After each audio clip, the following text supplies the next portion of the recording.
Olá, dando continuidade a essa ideia de trabalhar os artigos publicados pelo GERSU, foi pego em questão um artigo feito em 2023. Ele foi publicado em Lescult é Revista Eletrônica de Direito e Humanidades. O nome do artigo chama de Dispositivo de Colonialidade no Brasil, Vidas Matáveis no Interior das Colônias. Foi publicado por Marco Alexandre Cavalcante, Vera Helena Ferraz Siqueira, Andréa Costa da Silva, ambos professores da UFRJ, Celso Chances Pereira, Pardo Giaçu, professor da Unirio.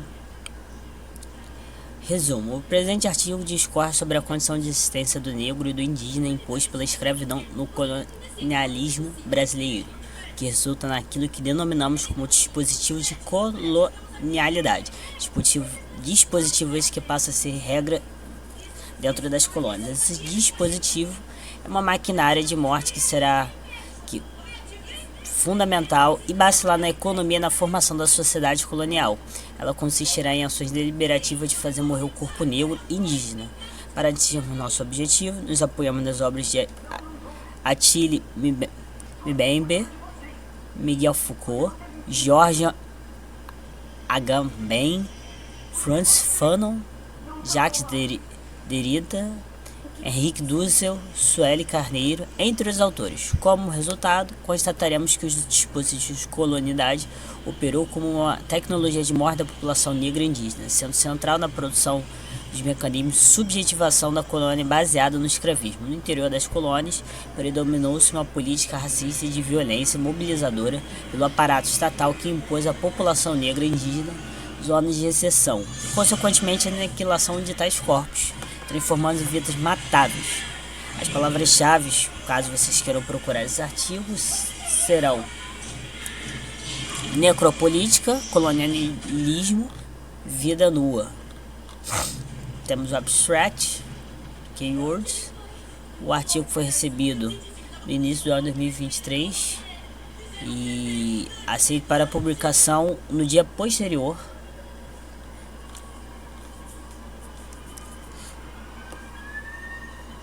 Introdução. A chegada dos negros em solo brasileiro foi forjada desde o início pela violência e por uma forte coerção e castigos físicos atrozes. Ao chegar ao Brasil, os portugueses colonizadores não apenas introduziram a escravidão no país, mas também destruíram praticamente a cultura ameríndia existente, sob o pretexto de civilizá-los. No interior das colônias, a população negra e indígena, mas especialmente por mais tempo, a população negra passou a ser gerida, traficada, vendida, violentada e levada à condição de vida matável. A escravidão colonial foi uma das primeiras formas de experimentação da necropolítica, termo cunhado por Mbembe, referente a uma tecnologia que elimina os corpos por meio do terror, e que se dá o uso político e social para decidir sobre formas de exclusão e exposição à morte. A problemática que orienta esse artigo pode ser sintetizada da seguinte maneira: em que medida a escravidão colonial funcionou como uma tecnologia da morte. Para atingirmos nosso objetivo, nos apoiaremos nas obras de Attili Mbembe, pensador influente na mais recente reflexão pós-colonial. Também nos servem de apoio noções desenvolvidas por Miguel Foucault, George Agamben, Frantz Fanon, Jacques Derrida, Henrique Dussel, Sueli Carneiro, entre outros autores, a fim de apontar funcionamentos da política de morte da população negra no período colonial brasileiro. Consistem em ações deliberadas de fazer morrer, que se aproxima à política colonial brasileira, uma necropolítica. O texto se estrutura em 4 partes. Discorremos inicialmente sobre o colonialismo, sua relação com a biopolítica e escravidão no Brasil. Discutimos brevemente com o pensamento europeu ao estabelecer a universalidade branca, justifica a legitimidade da dominação do outro, o não europeu. Na segunda parte, apresentamos a noção de necropolítica, relacionando-a com violência imposta à população negra no período de colonização do país, no caso o Brasil. A seguir, explicitamos como se dava a organização da política e da morte na colônia. Por fim, apresentamos as noções dispositivos de colonialidade, dispositivo que passa a ser regra dentro das colônias. Isso é introdução. A introdução já fala bastante coisa. O que se tem a se pensar até o presente momento? Desde o início, a chegada dos negros em solo brasileiro foi forjada desde o início pela violência e o forte sistema de coerção e castigos físicos atrozes. Se você pesquisa historicamente o que ocorreu, é chocante. A gente está falando de um processo brutal de apagamento da história de diferentes pessoas nativas do continente africano, também da população originária brasileira. A gente vai falar que é uma das primeiras formas de experimentação da necropolítica. Necropolítica é uma expressão que é interessante a gente pesquisar, caso não seja familiar com o conceito. Necropolítica é o conceito de filósofo do camaronês Achille Mbembe, que descreve o poder de decidir quem vive e quem morre, marcando uma expansão do poder político para além do controle da vida, para o controle da morte. Estamos falando de o Estado ter o poder de decidir o valor de diferentes componentes do Estado, diferentes populações. No caso, a população negra, no período colonial, era tratado meramente como um instrumento que servia para fazer suas funções e, se fosse necessário, seu sacrifício pelo desenvolvimento da nação. Não existia muito valor. Não só você decidir entre a vida e morte das pessoas, como também decidir o valor das pessoas. Quem detinha escravo tinha um valor social maior. E a partir disso, com o tempo, a gente vai ver que muda-se muito a ideia de detentor de escravo e os escravizados para pessoas de altíssimo poder aquisitivo. Então, até certo ponto, a gente vê consequências do período colonial, sobretudo pensando que em áreas mais vulneráveis, em classes sociais menos poderosas, tem uma população muito grande, é o que a gente diria com majoritário, população negra. É um fato histórico. O texto vai trabalhar, como vai ser dito, vai ser dividido em mais 4 partes. A gente vai ter colonialismo e escravidão no Brasil. Teremos necropolítica, colonialidade, negro e a vida nua na colônia, dispositivo da colonialidade, e teremos as considerações finais, ao qual eu vou discorrer mais. Eu escolhi discorrer mais sobre o assunto na introdução e vou fazer na conclusão, sendo que talvez eu abra um pouco de discussão em cima de final de cada capítulo. Dando continuidade, esse capítulo é bem interessante porque ele explica muito do que foi o colonialismo, como era na pretensão e como foi na prática. A escravidão surgiu como uma das primeiras instâncias de experimentação biopolítica, dito por Mbembe em 2017 em um texto ao qual é referenciado no final do artigo. O autor apresenta reflexões teóricas afirmando que Miguel Foucault e Giorgio Agamben para apontar o período colonial como um período de experimento biopolítico da modernidade. O primeiro autor citado sustenta que não há como se falar em biopolítica sem refletir sobre a estrutura da colonização, que por meio de separação da população por raças e promoções da escravidão, assume a primeira forma de biopolítica. A seleção de raças, a proibição de casamentos mistos, esterilização forçada e até mesmo o extermínio dos povos vencidos foram inicialmente testadas no mundo colonial. Achille Mbembe, ainda seu livro Críticas da Razão Negra, provavelmente, se não o texto citado em 2017 é de 2018, prossegue com a escrita e escravidão imposta no período colonial moderno e denuncia a vinculação entre a dita racionalidade neutra e universal e o pensamento do homem branco e europeu. Nesse sentido, o camaronês faz referência à consagrada obra Crítica da Razão Pura de Kant, Immanuel Kant, um dos mais importantes escritos da tradição ocidental, denunciando que essa busca pela universalidade proposta pelo filósofo alemão tem sérias implicações no contexto de expansão dos processos de colonização. Para o filósofo, a obra kantiana carrega em seu bojo uma superioridade racial justificada por teses filosóficas utilizadas para perpetuar e justificar um ideal moral e político de dominação racial por parte dos brancos europeus, direcionado às razões de povos colonizados. É importante ressaltar que a filosofia de Kant marca o limiar da nossa modernidade. O acontecimento tem origem na cultura europeia. Kant teria inaugurado a modernidade como concepção do sujeito transcendental, considerado como constituinte do conhecimento, detentor de um conhecimento universal. E o povo europeu se via como o sujeito transcendental. Deleuze trata a obra kantiana como uma poderosa maquinação da subjetivação produzida na modernidade.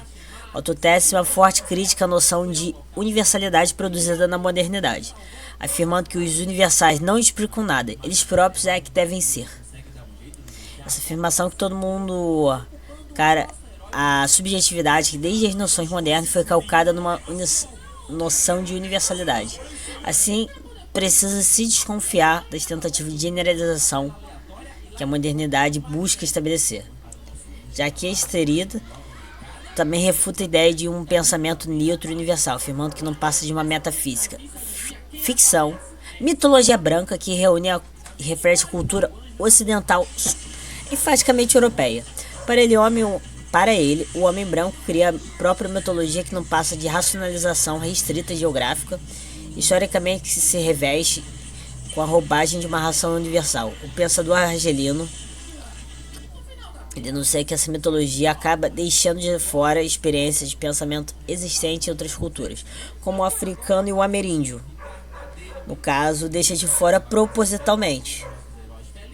Não à toa foram alvos da colonização europeia no continente americano ao qual nós brasileiros vivemos.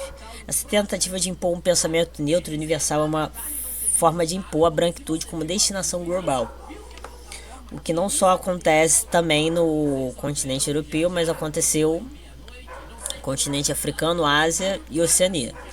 Dulce é um outro filósofo que faz duras críticas à modernidade, concebendo como uma narrativa europeia construída a partir do Renascimento, quando os europeus compreenderam a si como o centro do mundo. Um eurocentrismo, por assim dizer. Para o autor, a centralidade da América Latina na história mundial, Europa Latina, Europa que fala latim. Não muito à frente a gente vai citar a América Latina, mas em outro contexto. A Europa Latina é determinante fundamental na modernidade. A modernidade é uma narrativa originada a partir de uma perspectiva antropocêntrica, racional e impulsionadora do progresso. Um progresso bem próprio, por assim dizer. Bem individualista. Sustenta essa autonarração a partir das crenças de condições internas, essencialmente europeias, teriam permitido à Europa a superação, pela sua racionalidade, de todas as outras culturas, que eles viam como inferior, diga-se passagem. Para o filósofo, o projeto europeu era fazer da América e África extensões da Europa e transformar seus habitantes em mesmos. A América Latina, que erroneamente eu sem querer falei por esse costume de latino a gente pensa logo em América, passa a constituir outra fase da modernidade. A modernidade, entendendo como uma criação europeia para ser um maquinário da sua agenda política. A América Latina não vai desfrutar dos benefícios. No caso, ela vai ser a quem vai ser dominada, explorada e subalternizada. É uma coisa que infelizmente, quando se tem uma dinâmica de dominador, busca ser um dominado. No caso, a América Latina foi um dos alvos. Fenômenos como colonização, escravidão, subjugação, extermínio e silenciamento das culturas dominadas são aspectos que a modernidade busca ocultar. Mas são instrumentos utilizados, infelizmente, com não tanta vergonha, pelo menos na hora de agir. Esses comportamentos precisam ser sobrepujados para que haja superação da modernidade.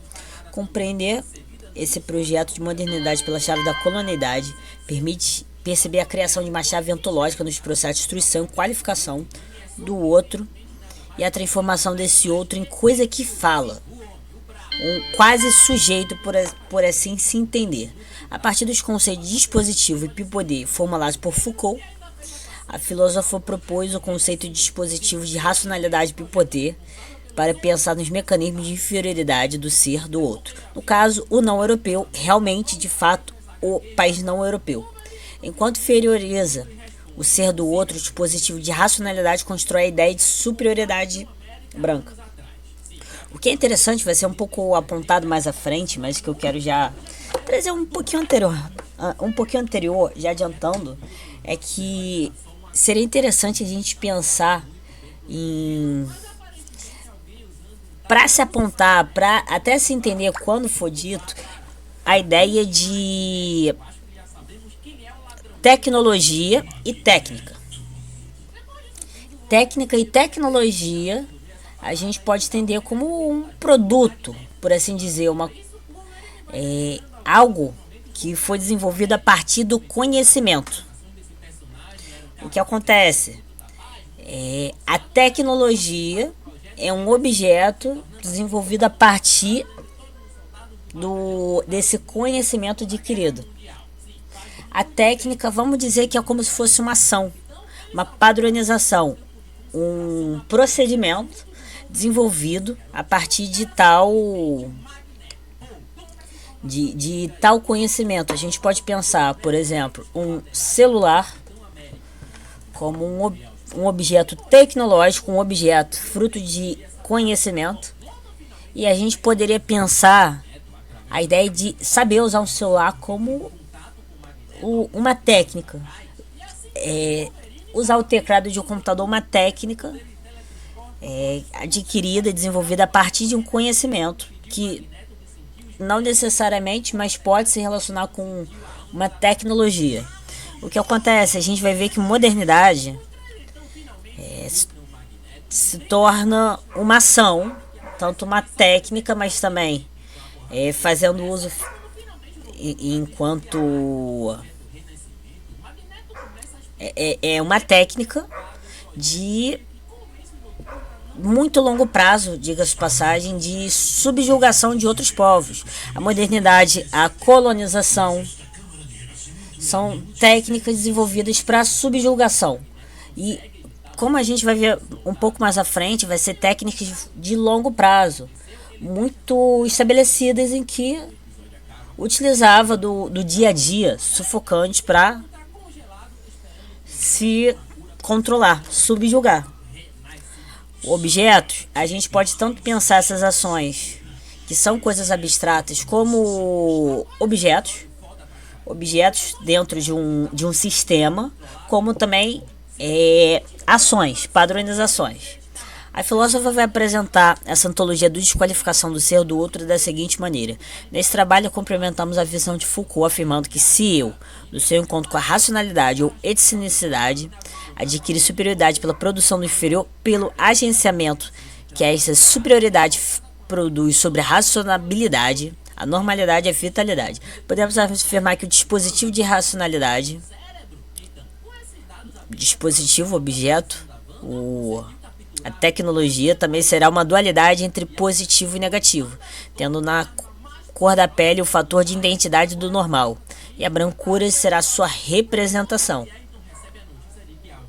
Constitui assim uma ontologia do ser e ontologia da diferença, posto que o sujeito, para Foucault, refere às práticas discursivas. As práticas são ações, mas também tem um embasamento teórico não feito pelos seus agentes, que usavam a modernidade e a colonização naquele período. É uma coisa muito complexa. Não é nada trivial essa questão de colonização.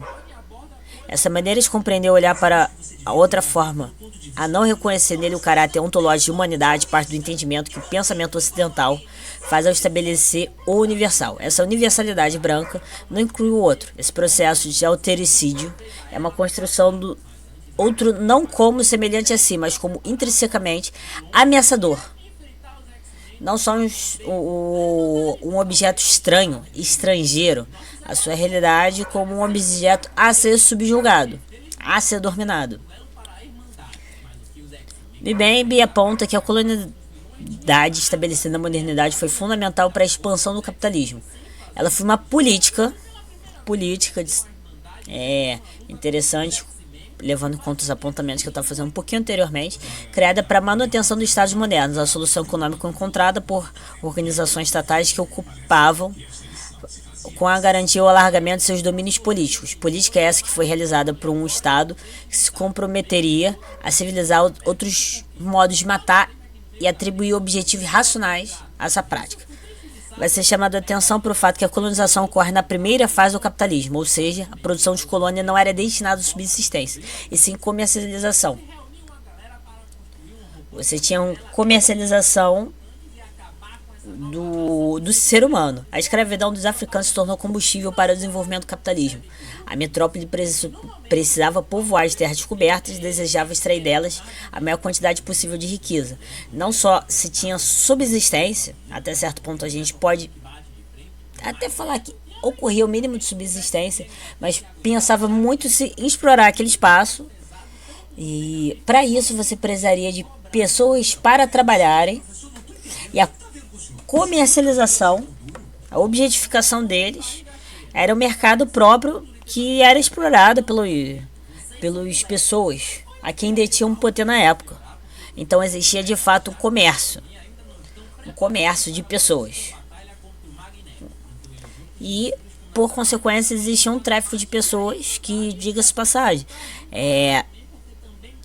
internacional, intercontinental e também até local, levando em conta que os povos originários foram explorados. Não só povos originários de um mesmo país, não necessariamente no Brasil, que tem medidas fora do padrão de outros países da América Latina, mas a gente pode pensar que pelo menos na colonização do continente latino-americano, com certeza haveria fenômeno de pessoas de um determinado povo serem exploradas em outro lugar que não o seu lugar original. Como também a gente tem que pensar que veio pessoas do continente africano, então intercontinental. A escravidão teve início no Brasil por volta de 1530, quando as primeiras medidas efetivas de colonização foram implementadas pelos portugueses no país. Os africanos escravizados chegaram no país por meio dos navios negreiros. Esse período foi denominado por Mbembe como tráfico atlântico. O filósofo, ao denunciar o fruto do deslocamento forçado de milhões de pessoas, aponta que do século XV ao XIX, a gente está falando de muito tempo, homens e mulheres originários da África foram transformados em homens objetos, homens mercadoria e homens moeda. Seja por meio de escambo, seja por meio de venda enquanto objeto, rendendo dinheiro como um objeto. Na economia, um objeto vai ter um valor monetário, vai ter um poder econômico. Se você trata um ser humano como objeto de forma totalmente desumana, você também consegue pensar em uma trindade econômica do ser humano subjugado, de forma devastadora, inimaginável para os presentes dias. Empilhados nos porões, eles passam quase todo o tempo acorrentados. Essa função das péssimas condições desse meio de transporte, grande parte das pessoas morria durante a viagem. Os sobreviviam, desembarcaram no Brasil, eram expostos a compradores que pudessem examiná-los. Os interessados evitavam comprar negros escravizados que pertencem à mesma família ou tribo, para se evitar revolta e também ter maior facilidade de catequizar. E o ato de catequizar era uma forma, era um instrumento, era uma técnica de subjugação de outros povos, substituir a religiosidade e espiritualidade deles pela do europeu. Assim que eram vendidos, tinha um corpo marcado ao ferro quente, com as iniciais ou símbolo dos proprietários. Lembrando que os africanos eram pessoas livres em suas terras de origem, que foram trazidos à força para o país transformado em coisas, mercadorias comercializadas pelos traficantes, e isso ao decorrer de séculos. Eram máquinas animais de trabalho necessários ao desenvolvimento da colônia.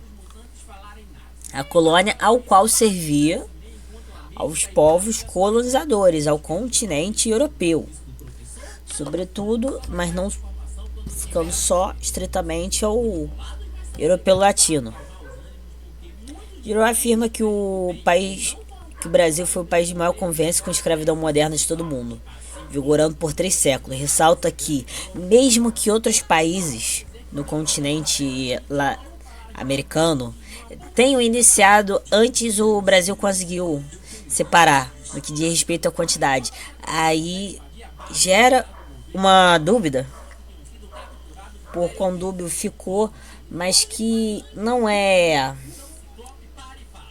se faz tão importante para o andamento do texto. Era em quantidade absoluta, levando em conta que o Brasil é um país realmente muito extenso, então não seria tão difícil, ou seria em proporção. E levando em conta que foi 3 séculos, teria muito sentido em ambos os casos. O objetivo da vinda dos escravizados era principalmente trabalho nos canaviais e engenho de açúcar. As atividades eram desenvolvidas em jornadas extremamente exaustivas, com péssimas condições de transporte, higiene e alimentação. Em consequência disso, o número de negros que morria era muito grande. É enfatizado por Fraga Filho e Albuquerque que a escravidão foi muito mais que um sistema econômico. Ela moldou condutas, definiu desigualdades sociais e raciais, forjou sentimentos, valores, etiquetas de mando e obediência. Essa situação gerou uma profunda exclusão e muitos ficaram à margem da sociedade. Sem educação, sem terra, sem condições materiais para sobrevivência, criou um paradoxo da inclusão excludente, pela qual a vida do negro é incluída pelo ordenamento jurídico, mas excluída pela vontade soberana. O Brasil, como infelizmente é entendido como um fato conhecido, é que foi um dos últimos países a abolir a escravidão. A memória do período abolicionista permite demonstrar que a abolição não passou de uma operação política, econômica e social que visava apenas impor uma liberdade no abandono. O trabalho escravo foi legalmente abolido e sua prática se tornou expressamente proibida. Mesmo assim, negros não conseguiam se livrar dos estigmas e das marcas que a escravidão impôs. Dando continuidade, no ensaio da necropolítica, Attila Mbembe adverte que sua proposta se inspira nas obras de Foucault, de George Agamben e Frantz Fanon. O autor se propõe a olhar as políticas de morte como uma estrutura operante em países colonizados e seu funcionamento através dessa soberania que gerencia a morte. O tal autor criou o conceito de necropolítica para analisar as problemáticas das regiões periféricas contemporâneas. Essas noções constituem-se como um indicador tático para analisar a violência, especialmente o fenômeno de destruição massiva de pessoas e a criação de mundos de morte no período colonial, por meio de processos práticos de desumanização e coisificação do outro, como já abordado anteriormente. Essa noção condensa a tarefa de resgatar a potencialidade crítica a partir da periferia do capitalismo. Retomando o retorno à biopolítica de Foucault, faz um deslocamento das análises centradas em contextos europeus para pensar nas formas constituintes desses diagramas dos processos de colonização latino-americanos. Para o autor, a realidade complexa dos países que se passaram pelos processos de colonização carregam fortemente o legado racista e escravista, precisam de noções que sejam capazes de lidar com esse acontecimento. Nesse sentido, o conceito intercessor de necropolítica e seu agenciamento com a biopolítica oferece um potencial analítico tanto epistemológico quanto metodológico para pensarmos a questão de escravidão. De acordo com Mbembe, a necropolítica, a política de morte, é uma forma de governo que trabalha com zonas de morte, criação de inimigos e políticas formuladas por seu regime de exceção permanente. Ele se refere à destruição material dos corpos e populações humanas.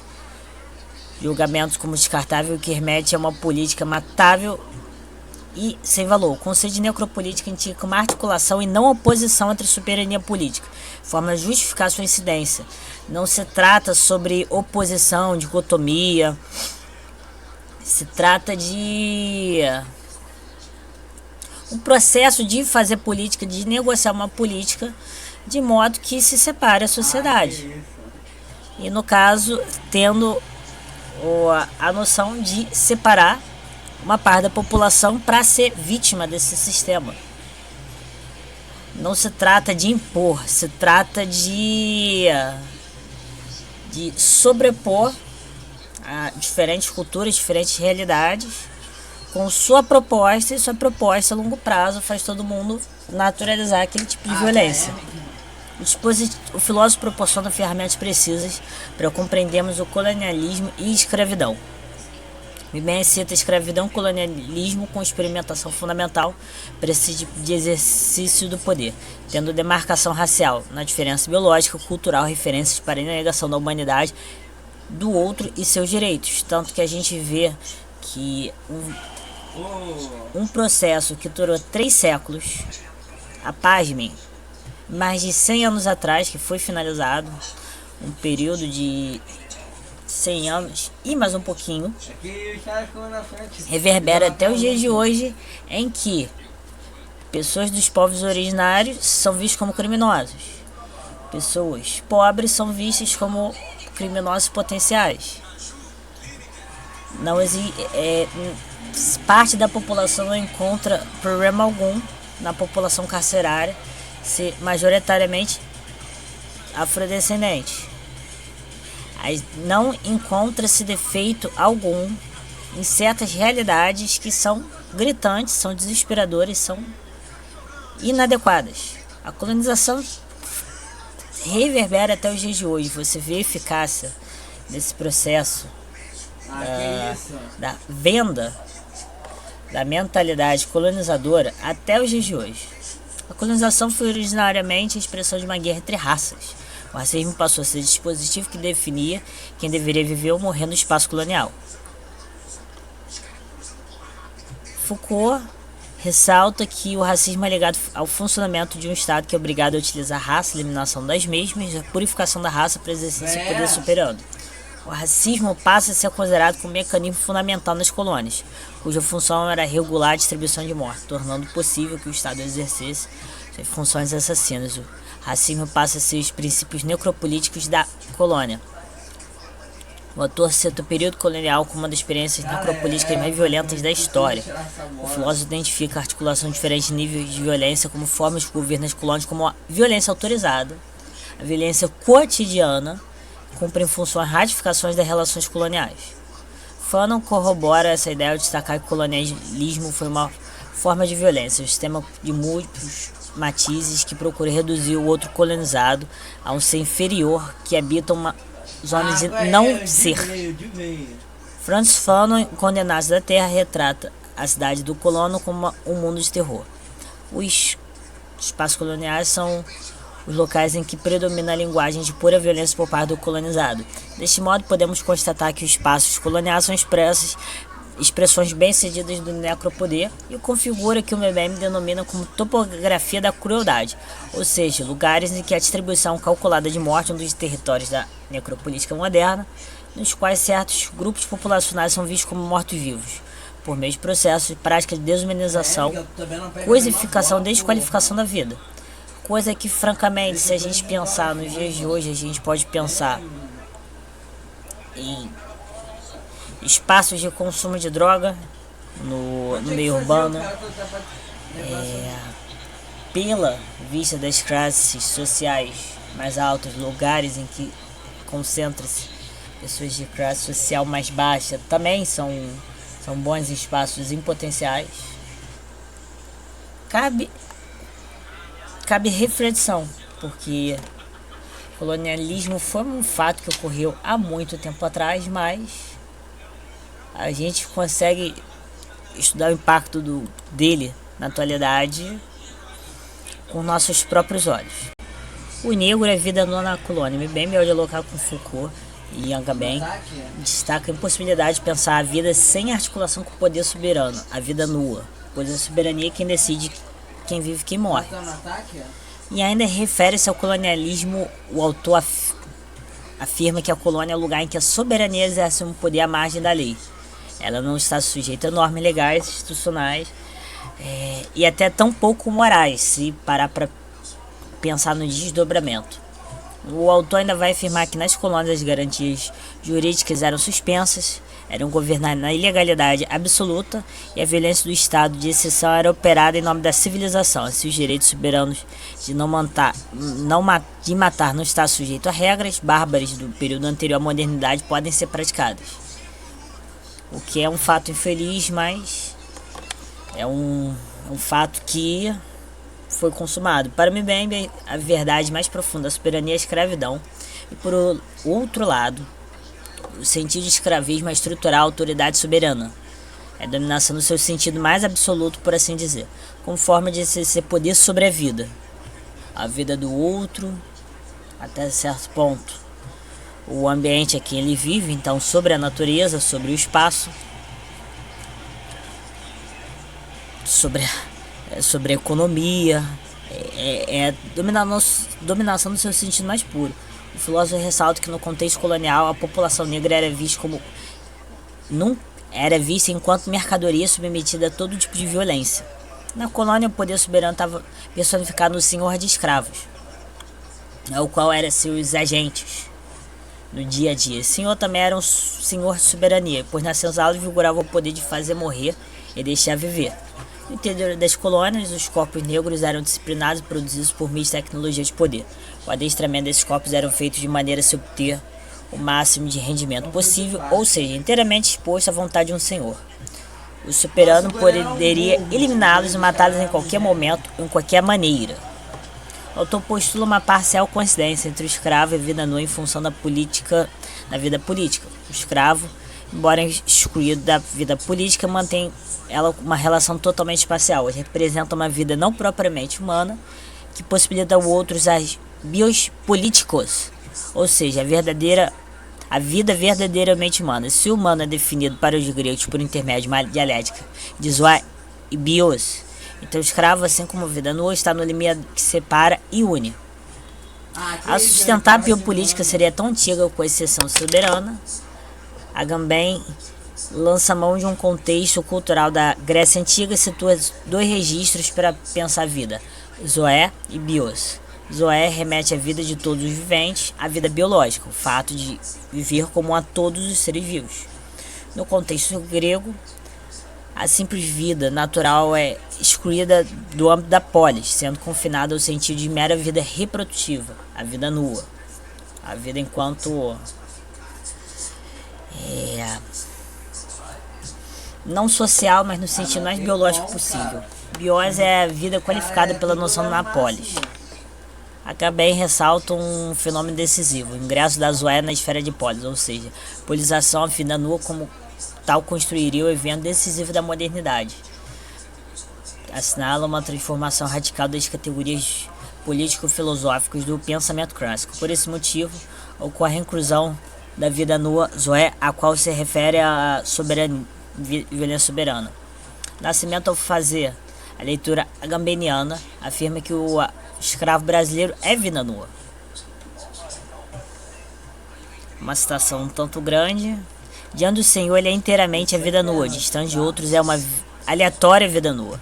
Mesmo que o direito de propriedade do Senhor tenha alguma influência sobre o modo como será tratado pelos outros, o projeto, em princípio, que não exerça sobre ele o domínio direto e o direito de dispor de seu bem, isso não salva da exposição à violência da morte. Assim como a bem material não escapa do risco de destruição por outro, o que será em última instância resolvido pela composição dos prejuízos entre senhores e reparação pecuniária indenizatória. Chevenato chama atenção para o tratamento degradante dado aos escravos em suas viagens. O negro embarca em situações miseráveis e degradantes. As viagens eram longas e cansativas, como é de se imaginar, período de meses. Nascimento Nogueira nos lembra que, desde sua saída do continente africano, o corpo negro passou por uma trama coberta de coerções micro e macro políticas. Desde sua captura do outro lado do oceano, passaram pelas longas viagens ultramarinas até seu desembarque e venda. Ele enfrenta um processo de despersonalização,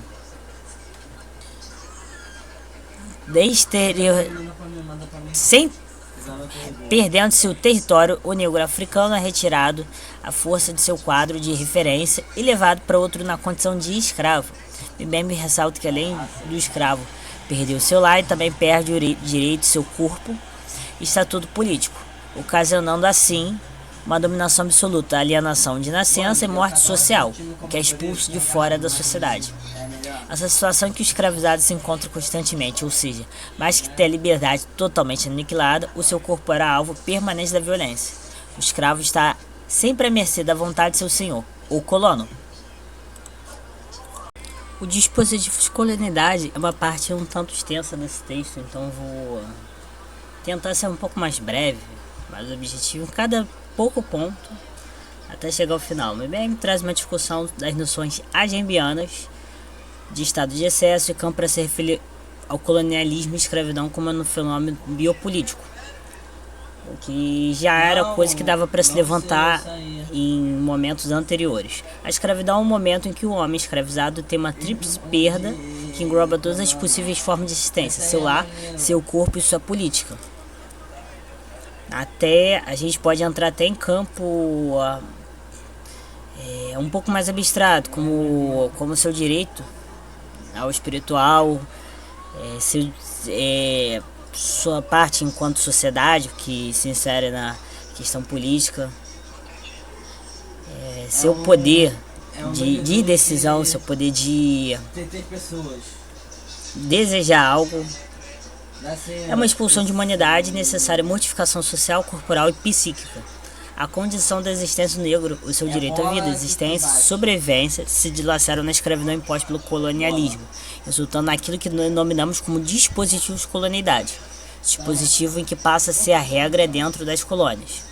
Os historiadores distinguem duas formas de colonialismo. O primeiro é o colonialismo de povoamento, cujo interesse é somente habitar as áreas conquistadas. É você ter controle sobre o espaço. Nestas colônias são agricultores europeus e proprietários de terra, ou seja, esse tipo de colônia tenderia a tornar-se uma nação independente. As colônias de povoamento eram um simples prolongamento do continente europeu e em outros continentes que não o próprio. Além de povoar o território, era também utilizado a terra para suprir necessidades de seus moradores. Então era o usufruto total do espaço, daquele espaço, daquela terra conquistada. As principais características desse modelo eram policultura, o cultivo de diversos alimentos, trabalho livre, prioridade do mercado interno, autonomia econômica, uso de pequenas e médias propriedades. Embora tenha ocorrido em menor proporção no Brasil, a colônia de povoamento teve grande destaque em Santa Catarina e Rio Grande do Sul a partir do século XVIII, onde muitos imigrantes fizeram a região prosperar. Isso explica as diferenças socioeconômicas do estado sulista em relação a outras regiões do Brasil, segundo o monastério Earth, em 2015. A segunda forma é a exploração de toda essa lógica voltada para a obtenção de recursos naturais da colônia. Nas áreas tropicais, predomina-se essa maneira. Os europeus voluntariamente só iriam para comandar o trabalho dos outros, quer nativos, quer escravos. As bases do sistema colonial de exploração era monocultura, a mão de obra escrava e latifúndio. Nessas colônias, o mercado interno não importa e tudo que está voltado para o setor externo da economia, até mesmo após sua independência, o que a gente vê muito no Brasil. Esse modelo foi o que se instalou no Brasil, como apontado por Prado Júnior em 1959. No interior das colônias brasileiras, denomina-se uma política racista de violência mobilizada pelo aparato estatal que impôs à população negra zonas de exceção e consequente aniquilação de seus corpos. Os dispositivos de colonialidade é uma maquinária de morte construída no período colonial, uma tecnologia de poder por meio do qual o negro é destituído de sua humanidade. Esse dispositivo mata extorquindo a força do corpo negro e sua produção. É interessante o uso de tecnologia, como eu tinha apontado. Não consigo. Consegui. Apontado anteriormente que enquanto um sistema, ele é uma engrenagem desse meio, então ele é um objeto. Ele é uma tecnologia, mas se vocês observarem em aspectos físicos, ele não é físico. Ele é uma abstração, então ele é uma técnica. Ele é uma técnica de subjugação e também uma tecnologia enquanto parte de um sistema. Esse dispositivo mata extorquindo a força do corpo negro e sua produção. Se a necropolítica se refere à destruição material dos corpos e populações julgadas como descartáveis e supérfluas, o dispositivo de colonialidade opera transformando o corpo do negro em uma vida matável no interior das colônias, determinando quem deve viver, o colonizador, e quem deve morrer, o negro. Segundo Mbembe, no colonialismo, o negro não passava de um mero instrumento de auferir lucro, pois estava à mercê do colonizador, que detinha poder sobre a vida e morte sobre ele. Nessas condições, Mbembe sintetiza a transformação do homem objeto em homem mineral, depois homem metal e depois homem moeda. O corpo negro é combustível para geração de lucro no colonialismo. É um corpo usável, descartável e matável. Mbembe justifica sua afirmação apontar que o negro foi capturado, sequestrado e escravizado muito antes da existência dos campos de concentração nazista. É naquele contexto que inicia experimentações como esterilização forçada, proibição de casamento misto até extermínio de povos. A conquista colonial evidenciou um potencial de violência até então desconhecido no mundo moderno. Outro ponto que deve ser considerado para pensarmos nos dispositivos se baseia na proposta de Nascimento, que se apropriado do pensamento de Agamben, tratou a senzala no período colonial brasileiro como um ancestral do campo biopolítico, ou seja, o espaço que se abre quando o estado de exceção começa a se tornar regra. Ao investigar a hipótese de que a senzala pode ser considerada mecanismo de campo biopolítico, Ruiz afirma que a senzala tem um terrível privilégio de sua primeira experiência de campos criado pelo Estado moderno, sendo a escravidão a primeira experiência bio e tanatopolítica, tanato remetendo à morte. A senzala configura-se como espaço físico e demográfico onde a exceção é a norma. A senzala designa um espaço de terminação em que a exceção torna-se a regra. Ela é o lugar em que os escravos estavam à disposição de seu senhor na condição de mercadoria de absolutas ausência de direito. Nesse sentido, Mbembe aponta que a colônia é o lugar em que a soberania exerce um poder à margem da lei, no qual o país tente assumir o rosto de uma guerra sem fim. O autor prossegue afirmando que nas colônias o direito soberano de matar não está sujeito a qualquer regra. Lá, o soberano pode matar qualquer um ou de qualquer maneira. Para o autor, ser soberano é exercer controle sobre a mortalidade, definir como implantação e manifestação do poder. O sistema plantation carrega em si uma manifestação do estado de exceção. A exceção é uma estratégia necropolítica utilizada contra populações subalternizadas. Ela, o dispositivo, coloca na suspensão jurídica o indivíduo sua condição de dignidade humana. Bem inspirado na argumentação de Agamben, afirma que as colônias não são organizadas de forma estatal. A colônia é o lugar de excelência em que os direitos e garantias podem ser suspensos. A zona em que a violência do estado de exceção opera a serviço da civilização. Subordinados à economia extrativista e agrários, os escravos negros estavam sujeitos a uma série de disciplinas aplicadas à docilização de seus corpos, extração de trabalho útil, que não raro assumiu o caráter de castigo físico e atrozes. O corpo do escravizado não pertence a ele. Ele é um corpo submetido ao trabalho, um trabalho para a vida, para manter vivo. O que é preciso desse sujeito estar em permanente exposição ao trabalho. Nesse universo, o corpo negro estava inteiramente submisso à decisão do soberano, personificado no senhor de engenho. A vida do negro era irrelevante, portanto, destituída de valor e importância social. Nascimento faz um deslocamento dessa figura explícita e quase tudo pode ser sobre o escravo. Jorge Agamben afirma que com procedência sobre o homo sacer. O escravo era a figura que carregava o estigma de ser uma vida matável, ou seja, uma vida que pode ser morta sem que ela configure como crime. Nascimento, ao fazer leitura gambiana sobre a escravidão, afirma que a escravidão brasileira, o escravo brasileiro é vida nua, como já apontado anteriormente. Desse modo, a diferença entre a vida qualificada de cidadão bios e a vida nua, zoé, está materializada na figura do negro destituído de sua humanidade no colonialismo brasileiro. O dispositivo de colonialidade, ao reduzir o escravo aos estatutos de vida nua, faz com que ele, de certo modo, se assemelhe ao homo sacer, uma vida sem garantia e exposta à morte. Torna-se nua, como tal, pode ser impunemente eliminada pelo poder soberano do senhor de engenho que decidia sobre seu valor. A senzala era no qual a vontade do soberano não encontrava barreira alguma, de modo que os negros inseridos nesse espaço acabavam se tornando meros objetos, vida absolutamente descartáveis a serviço do projeto colonial. Para fechar o texto, as políticas de morte em larga escala sempre foram características do período colonial brasileiro, uma violência um tanto silenciosa, nem tanto, que escolhia quais corpos seriam eliminados, a saber, o corpo negro, mas também do povo originário brasileiro. No interior das colônias, predomina-se uma política racista de violência mobilizadora pelo aparato estatal que impôs. População negra em zonas de exceção, a subsequente aniquilação de tais corpos. Neste espaço, o negro era aquele que carregava em seu corpo a virtualidade da morte, por isso forçado a trocar a sua existência por uma assujeitada para continuar vivendo. Lembrando, na colônia, o regime de subordinação escravista não passa de uma morte lenta, que na concepção de Mbembe confere ao negro o status de morto-vivo. Essa maquinária de morte constituída no período colonial que mata extorquindo a força do corpo negro, destitui sua humanidade e a marca dos dispositivos de colonialidade. Se a necropolítica se refere à destruição material dos corpos de população humana julgados como descartáveis supérfluos, o dispositivo de colonialismo transformou o corpo negro escravizado na vida matável no interior das colônias que deveriam viver o colonizador e quem poderia morrer, o negro escravizado. Esse texto é muitíssimo interessante, que não só explica o que significa necropolítica, a gente entende qual era o pressuposto que os escravizadores tinham em mente com as pessoas a quem escravizaram. A gente entende como funciona a economia e, infelizmente, o lado mal da sociedade.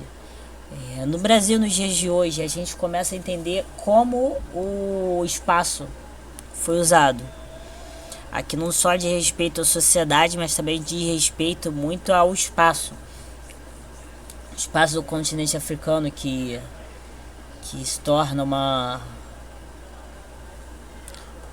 lugares a serem minerados, lugares a serem aproveitados, vegetações, vidas a serem exploradas. A gente entende como era encarado no Brasil o espaço. A gente consegue ver que existe um impacto não só social, mas também espacial dessa forma péssima de encarar a vida do próximo que era empregado na época. É um texto muito forte, é um texto que é um tema muito sensível, pesado, como a gente possa entender, que se faz essencial, se faz importante, a gente não pode deixar de fora, que não fala só sobre a sociedade, sobre a história, sobre política, mas até a natureza. Eu dou por encerrado esse vídeo.